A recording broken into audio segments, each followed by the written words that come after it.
بسم الله الرحمن الرحيم شهر رمضان الذي أنزل فيه القرآن هدى للناس وبينات من الهدى والفرقان. السلام عليكم ورحمة الله وبركاته. الحمد لله وحده والصلاة والسلام على من لا نبي بعده وعلى آله وأصحابه أجمعين أما بعد. وقد قال الله تعالى في القرآن العظيم: أعوذ بالله من الشيطان الرجيم. بسم الله الرحمن الرحيم. يا أيها الذين آمنوا اتقوا الله حق تقاته ولا تموتن إلا وأنتم مسلمون. அளவற்ற அருளாளரும் நிகரற்ற அன்புடையனுமாகிய எல்லாமல்ல ஏக இறைவனின் இனிய திருநாமத்தில் ஆரம்பம் செய்கிறேன். கணித்திற்குரிய எல்லாமல் அல்லாஹ்வின் நல்லடியார்களே, எல்லாமல் அல்லாஹ்வின் பேரருளால் அவருடைய மாபெரும் கருணையினால் புனிதம் நிறைந்த ரமலானுடைய மாதத்தில் அல்லாஹ்வுடைய பொருத்தத்தையும் மன்னிப்பையும் நாளை மறுமையில் சொர்க்கத்தையும் பெற வேண்டும் என்கின்ற உயர்வான நோக்கத்தோடு நாம் தொடர்ந்து அல்லாஹ்வுடைய வேதமாகிய திருமறை குர்ஆனை பற்றி அறிந்து வருகின்றோம். அல்லாஹ் ரப்புல் ஆலமீன் திருமறை குர்ஆனை மனிதர்களுக்கு நேர்வழி காட்டுவதற்காக வழங்கியிருக்கிறான்.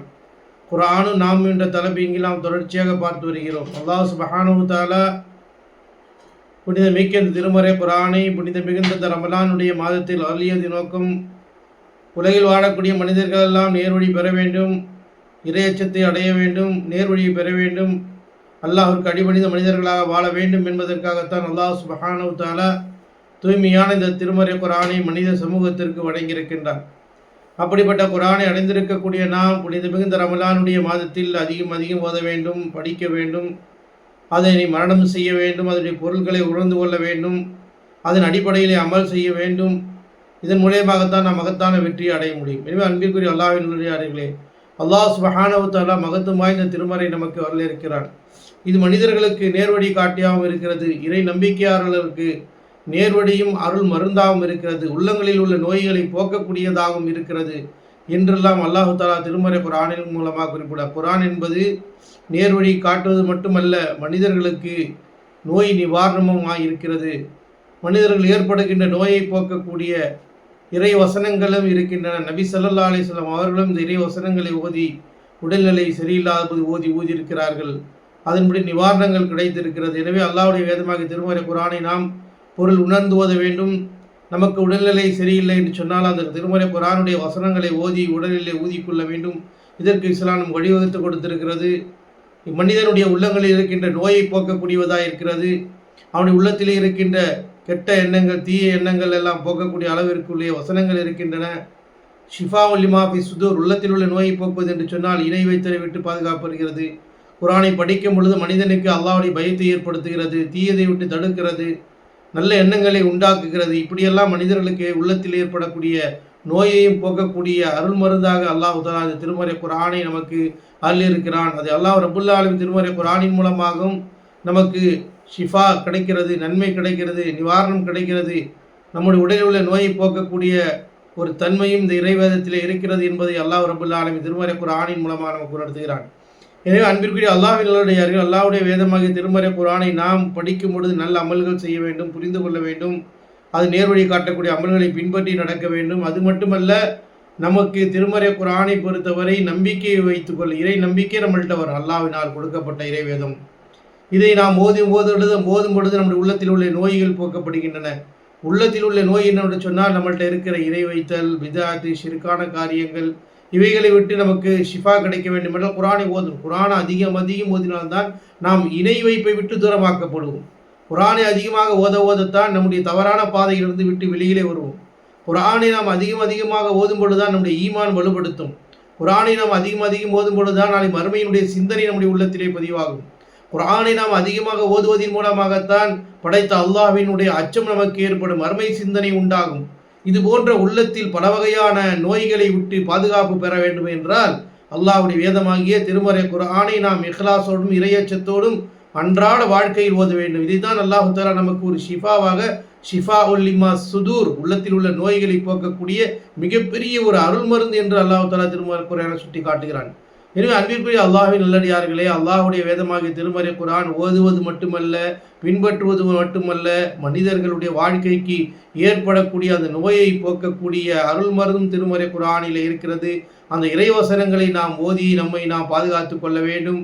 அல்லாஹ்வுடைய தூதரும் நமக்கு வழிகாட்டி இருக்கிறார்கள். அல்லாஹும் ரப்புல் ஆலமீனும் திருமறை குர்ஆனின் மூலமாக இறை நம்பிக்கையாளர்களுக்கு அது ரஹ்மத்தாகவும் மிகப்பெரிய ஷிஃபாவாகவும் அருள் மருந்தாகவும் இருக்கிறது. திருமறை குர்ஆன் நமக்கு பறைசாற்றுகிறது.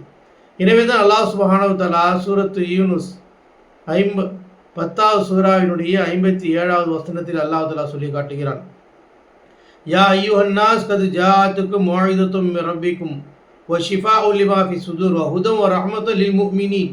அல்லாஹ் ரப்பல் ஆலமீன் கூறுகிறான், யா அய்யுஹன் நாஸ், மனிதர்களே, கத் ஜாஅத்துக்கும் மௌஇதத்தும் மிர் ரப்பிக்கும், உங்களுடைய இறைவனிடமிருந்து உங்களுக்கு அழகிய உபதேசம் வந்திருக்கிறது. குர்ஆன் ஒரு உபதேசம், நமக்கு வழிகாட்டியாக இருக்கிறது. நன்மையை பற்றி ஏவுகிறது, தீமையை தடுக்கிறது, இறைவனை மட்டுமே வணங்க வேண்டும் சொல்கிறது, இணை வைத்தலை தவிர்க்க சொல்கிறது, இணை வைத்தலை விட்டு விலகும்படி கட்டளையிடுகிறது, நன்மையை தொழுகையை நிலைநாட்டும்படிக்காக ஏவுகிறது, தீமையை விட்டு விலக வேண்டும் என்று ஏவுகிறது. இப்படி ஒரு பல உபதேசங்கள் அது இருக்கிறது. அது மட்டுமல்ல, ஓ ஷிஃபாஉ லிமா ஃபி சுதூர், உள்ளத்தில் ஏற்படுகின்ற நோய்களுக்கு நிவாரணம் அளிக்கிறது, உள்ளத்தில் ஏற்படுகிற நோயை போக்கக்கூடியதாக இருக்கிறது.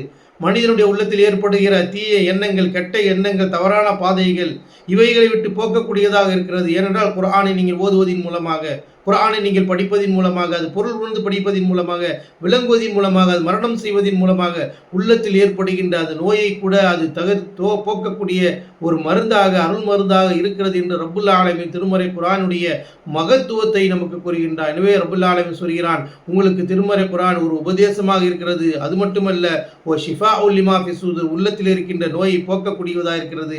நம் உள்ளத்தில் இருக்கின்ற கெட்ட எண்ணங்கள், தீய செயல்கள், தவறான பாதையில் குணங்கள், இவைகளெல்லாம் போக்குகின்றது. எனவே இந்த குர்ஆனை நீங்கள் அதிகம் ஓதுங்கள், குர்ஆனை பின்பற்றுங்கள், குர்ஆனிய அடிப்படையில் வாழ்க்கையை அமைத்துக் கொள்ளுங்கள்.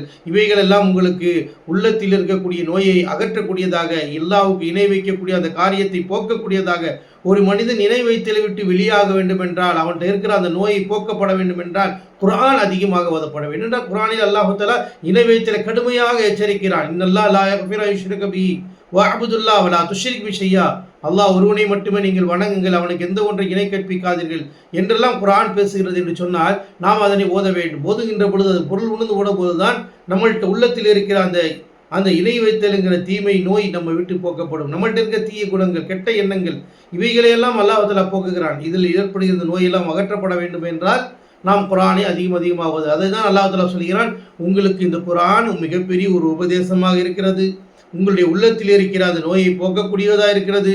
அது மட்டுமல்ல, ஹுதம் வ ரஹ்மத்துல் லில் முஃமினீன், மூமின்களுக்கு, இறை நம்பிக்கையாளருக்கு, நம்பிக்கை கொண்ட மக்களுக்கு இது ரஹ்மத்தாகவும் அருளாகவும், அது மட்டுமல்ல ரஹ்மத்தாகவும் இருக்கிறது, நேர்வழி காட்டக்கூடியதாகவும் அருளாகவும் இருக்கிறது என்று அல்லாஹ் தஆலா சொல்லி காட்டுகிறான். இறை நம்பிக்கையாளர்களுக்கு அல்லாஹ்வுடைய வேதமாக இது ரஹ்மத்தை காட்டக்கூடியதாக இருக்கிறது, மனிதர்களுக்கு நேர்வழி காட்டியாக இறை நம்பிக்கையாளர்களுக்கு இருக்கிறது என்று அல்லாஹ் தஆலா இந்த வசனத்தின் மூலமாக சுட்டி காட்டுகிறார். அன்பிற்குரிய அல்லாஹ்வின் நல்லடியார்களே, குர்ஆன் நிச்சயமாக நமக்கு நேர்வழி காட்டக்கூடியதாகவும், நமக்கு உபதேசம் சொல்லக்கூடியதாகவும், நம்முடைய உள்ளத்தில் ஏற்படக்கூடிய நோய்களை போக்கக்கூடிய அருள் மருந்தாகவும் இருக்கிறது என்று ரப்புல் ஆலமீன் குறிப்பிடுகிறான். அதே போன்று அல்லாஹ் சுப்ஹானஹு வ தஆலா இன்னொரு இடத்திலே சொல்கிறான், குல் ஹுவ லில்லதீன ஆமனு ஹுதம் வ ஷிஃபா, நபியே நீர் கூறுவீராக, நிச்சயமாக இந்த குர்ஆன் நேர்வழியாகவும் அருள் மருந்தாகவும் நோய் நிவாரணத்தையும் இருக்கிறது. நோயை அல்லாஹ் தான் கொடுக்கிறான்.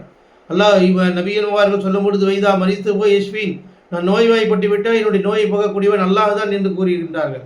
எனவே நமக்கு நோய் ஏற்படுகிறது சொன்னால் அந்த நோயை போக்கக்கூடிய பக்குவமும் நிவாரணமும் இறை நம்பிக்கையாளர்களுக்கு இருக்கிறது என்று ரப்புல் ஆலமீன் திருமறை குர்ஆனில் நமக்கு கூறுகின்றார். ஏனென்று சொன்னால் இறை நம்பிக்கையாளர்கள் குர்ஆனை நம்பிக்கை கொண்டிருக்கிறார்கள். அதன் மீது நம்பிக்கை வைத்திருந்தால் நிச்சயமாக அந்த குர்ஆனுடைய வசனங்கள் ஓதுவதின் மூலமாக நமக்கு ஏற்பட்டிருக்கிற நோய் போகக்கூடியதாக இருக்கிறது. அதற்கு பலன் தரக்கூடியதாக இருக்கு, நோயை போக்கக்கூடிய அருள் மருந்தா குர்ஆன் இருக்கிறது என்று அல்லாஹ் தஆலா சொல்லி காட்டுகிறார். அதே போன்று ரப்புல் ஆலமீன் திருமறை குர்ஆனில் இன்னொரு வசனத்தில் அல்லாஹ் தஆலா சொல்கிறான், வனுனஸ்ஸிலு மினல் குர்ஆனி மா ஹுவ ஷிஃபாஉ வ ரஹ்மத்துல் லில் முஃமினீன், வனுனஸ்ஸிலு மினல் குர்ஆனி, நாம் திருமறை குர்ஆனை இறக்குகிறோம், வனுனஸ்ஸிலு மினல் குர்ஆனி மா ஹுவ ஷிஃபாஉன், அது நிவாரணமாக இருக்கிறது, வ ரஹ்மத்துல் லில் முஃமினீன், மூமின்களுக்கு, இறை நம்பிக்கையாளர்களுக்கு அது நேர் வழிகாட்டியாகவும் அருளாகவும் ரஹ்மத்தாகவும் இருக்கிறது. வலா யஸீது ஸாலிமீன இல்லா ஹஸாரா, அநீதியாக்காரர்களுக்கு நஷ்டத்தை தவிர வேறு எதையும் அது அதிகமாக்காது என்று ரப்புல் ஆலமீன் குறிப்பிடுகிறார். எனவே இந்த திருமறை குர்ஆனை நாம் இறக்கியது மனிதர்களுக்கு நேர் வழி இருக்கிறது, ஹிதாயத்தாக இருக்கிறது, அருள் ரஹ்மத்தாக இருக்கிறது, ஷிஃபாவாக இருக்கிறது என்றெல்லாம் அல்லாஹ் தஆலா குறிப்பிட்டு காட்டுகிறார். அன்பிற்குரிய அல்லாஹ்வின் நல்லடியார்களே, இந்த திருமறை குர்ஆன் நமக்கு நேர் வழி காட்டுவது மட்டுமல்ல, உபதேசமும் செய்கிறது, நம்முடைய உள்ளத்தில் இருக்க நோயை போக்கக்கூடியதாக இருக்கிறது, நமக்கு அருள் மருந்தாகவும் இருக்கிறது என்று ரப்புல் ஆலமீன் குறிப்பிடுகிறான். எனவேதான் நபிகள் நாயகம் ஸல்லல்லாஹு அலைஹி வஸல்லம் அவர்கள் நமக்கு சில வழிமுறைகளை கற்றுக் கொடுத்திருக்கிறார்கள். அல்லாஹ்வுடைய தூதர் ஸல்லல்லாஹு அலைஹி வஸல்லம் அவர்கள் நோய்வாய்ப்பட்டு இருந்தால் அவர்கள் அல்லாஹ்வுடைய தூதர் ஹதீஸிலே புகாரிலே பதிவு செய்யப்பட்டிருக்கிறது. நபி ஸல்லல்லாஹு அலைஹி வஸல்லம் நோய்வாய் உடல்நிலை சரியில்லை என்று சொன்னால் குல் ஹுவல்லாஹு அஹத் என்ற சூறாவையும், குல் அஊது பிரப்பின் நாஸ், குல் அஊது பிரப்பில் ஃபலக் என்ற இந்த 3 சூறாவையும் அல்லாஹ்வுடைய தூதர் தங்களுடைய கரங்களிலே ஊதி பிறகு தன்னுடைய முகத்திலேயும் கையிலேயும் உடல் முழுவதும் பூசிக்கொள்வார், தடவிக்கொள்வார்கள். படுக்கைக்கு செல்லும் பொழுது கூட அல்லாஹ்வுடைய தூதர் இந்த மாதிரி செய்வாங்கிறது ஹதீஸில் நம்ம பார்க்குறோம். அப்போ ஒவ்வொரு நாளும் நாம் திருமறை குர்ஆனை நோயை விட்டு பாதுகாப்பு பெறுவதற்கு, உடல் ஆரோக்கியமாக இருப்பதற்கு, கஷ்டங்கள் போவதற்கு நாம் என்ன செய்யணும்? குல் ஹுவல்லாஹு அஹத், குல் அஊது பிரப்பில் ஃபலக், குல் அஊது பிரப்பின் நாஸ் இவைகளை ஓதி கைகளிலே ஊதி உடலிலே தடவி கொள்ளக்கூடிய வழிமுறையை நபி ஸல்லல்லாஹு அலைஹி வஸல்லம் செய்திருக்கிறார்கள். அன்னை ஆயிஷா ரலியல்லாஹு தஆலா அன்ஹா சொல்றாங்க, அல்லாஹ்வுடைய தூதர் ஸல்லல்லாஹு அலைஹி வஸல்லம் நோய்வாய்ப்பட்டு இருந்த பொழுது அல்லாஹ்வுடைய தூதர் இதனை ஓதி முகத்திலே பூசி தேர்த்திக் கொள்ளார்கள். அவர்கள் முடியாத பட்சத்தில் நான் அவர்களுக்கு ஓதும்படி செய்யும்படி எனக்கு அல்லாஹ்வுடைய தூதர் வழிகாட்டினார்கள், நான் அதை செய்வேன் என்று ஆயிஷா ரலியல்லாஹு தஆலா அன்ஹா சொல்றாங்க. அப்போ அன்பிற்குரிய அல்லாஹ்வின் நல்லடியார்களே, அல்லாஹ்வுடைய வேதம் திருமறை குர்ஆன் எவ்வளவு ஒரு மகத்துவமிக்கதாக நேர்வழி காட்டக்கூடியதாக நம்முடைய ரஹ்மத்தாக இருக்கிறது. அது மட்டுமல்ல, நமக்கு நோயை நோக்கக்கூடிய ஒரு மருந்தாகவும் இருக்கிறது என்பதை அல்லாஹ் சுப்ஹானஹு வ தஆலா குர்ஆனில் கூறுகின்றார். நபி ஸல்லல்லாஹு அலைஹி வஸல்லம் அடிப்படையில் ஒவ்வொரு நாளும் என்ன செய்வாங்க? குல் அஊது பிரப்பில் ஃபலக், குல் அஊது பிரப்பின் நாஸ், குல் ஹுவல்லாஹு 3 தடவை ஓதி உடலிலே தடவி கொள்வார்கள் என்பதை நாம் ஹதீஸிலே பார்க்கிறோம். நோய்வாய்ப்பட்டு இருக்கும்போது கூட அல்லாஹ்வுடைய தூதர் அதை செய்திருக்கிறான்னு சொன்னால், நாமும் நம்முடைய வாழ்நாளில் எப்பொழுதும் நம்முடைய உடல் ஆரோக்கியத்திற்காக, உடல் நலத்திற்காக நோய்வாய்ப்பட்டிருந்தாலும், பிறர் சகோதர சகோதரிகள் யாராவது நோய்வாய்ப்பட்டிருந்தாலும் அவரவர்கள் நாமே ஓதி கொள்ளலாம், அல்லது நெருக்கமானவர்களாக இருந்தால் நாம் ஓதி பிறருக்கு ஓதி ஊழலாம் என்பதை அல்லாஹ்வுடைய தூதர் நமக்கு வழிகாட்டி இருக்கிறாங்க. சில சஹாபாக்கள் தன்னுடைய வாழ்நாளில் அல்லாஹ்வுடைய வேதமாகிய சூறாவிலே சூரத்துல் ஃபாத்தியாவை ஓதிவிட்டு தேல்கடிக்காக வேண்டி ஒரு நிவாரணம் செய்திருக்கிறார். ஒரு முறை ஹதீஸிலே பதிவு செய்யப்பட்டிருக்கிறது, சில சஹாபாக்கள் ஒரு பயணங்கள் மேற்கொண்டிருந்தார்கள். அந்த பயணங்கள் மேற்கொண்டிருந்த ஒரு மக்களிடத்தில் தங்குகின்ற பொழுது அவர்கள் உணவு கேட்டார்கள், உணவுக்கு விருந்தளிக்க மறுத்து விட்டார்கள். பிறகு சிறிது நேரத்தில் அந்த பகுதியில் உள்ள ஒரு தலைவருக்கு தேல் கொட்டி விடுகிறது. அந்த தேல் கொட்டியதற்காக மருத்துவம் ஏற்படுத்தி செய்கிறார்கள். எந்த ஒரு பலனும் அவர்கள் கிடைக்கவில்லை. உடனடியாக அவர்கள் இங்கே வந்த தோழர்களை போய் பார்ப்போம் என்று சொல்லி இந்த சஹாபாக்களை பார்க்கிறார்கள். அவர்கள் கேட்கிறார்கள், எங்களுடைய தலைவர் ஒருவருக்கு தேல் கடித்து விட்டு உங்களில் யாராவது மருத்துவம் செய்வர் உண்டா, ஏதாவது மருந்துகள் உண்டா என்று கேட்கிறார்கள். அப்பொழுது அந்த கூட்டத்தில் உள்ள ஒரு நபித்தோழர் சொல்கிறார், நான் அதற்கு மருத்துவம் செய்கின்றேன் என்று சொல்கிறார்கள். சொன்ன பிறகு அவர் சொல்கிறார், நாங்கள் விருந்தளிக்க நீங்கள் மறுத்ததின் காரணமாக எங்களுக்கு சில ஆடுகளை நீங்கள் கொடுக்க வேண்டும் என்று பேசுகிறார்கள். அந்த அடிப்படையில் அவர்கள் நாங்கள் ஆடுகள் கொடுக்கிறோம் என்று உடன்படிக்கையின் அடிப்படையில் ஒத்துக் கொள்கிறார்கள்.